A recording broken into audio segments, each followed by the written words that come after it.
আমার কড়াইটা গরম হয়ে গেল, এতে আমি তেল দেবো। ভালো করে গরম করে নিয়েছি। এবারে আমি এতে তেল দেবো।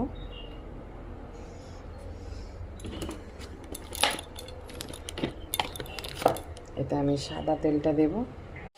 দেখো আলুটা আমি লাল করে ভেজে নিলাম। এবারে কড়াই থেকে নিয়ে নেবো আমি, ঠিক আছে। এটা আবার লাল করে ভেজে নিলাম, তুলে নিলাম। তো এবারে দেখছো এই বড়াটা আমি দেবো তেলে। দেখতে থাকো তোমরা রেসিপিটা।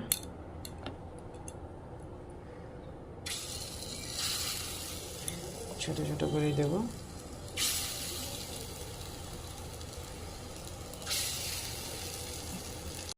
এই দেখো আমি লাল করে ভেজে তুলে নিয়েছি।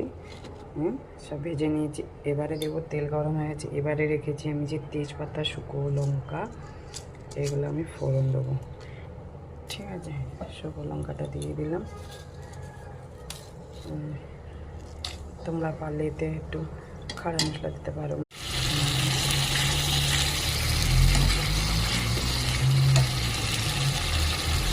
এবার আমি দিয়ে দেবো এর মধ্যে নুন,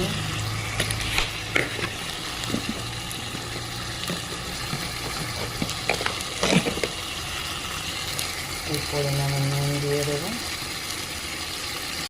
এবারে দিয়ে দেবো আমি চিলি পাউডার।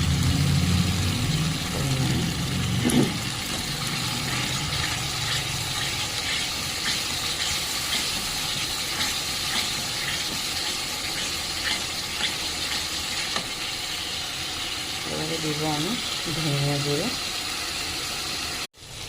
এবারে দিয়ে দেবো আমি যে ভেজে রেখেছি আলুটা, সেই আলুটা মশলাটা ভালোভাবে আমি ভেজে নিয়েছি, ঠিক আছে।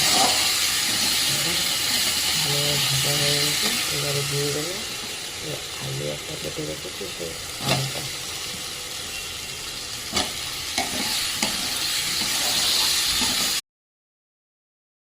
এরকম আমার তরকারিটা হয়ে গেছে, ঠিক আছে।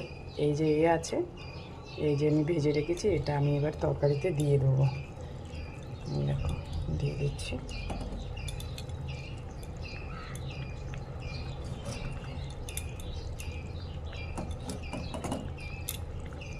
এই রেসিপিটা তোমরা নিজেরা देखो ऐसा कलर हुआ भाजी का। तो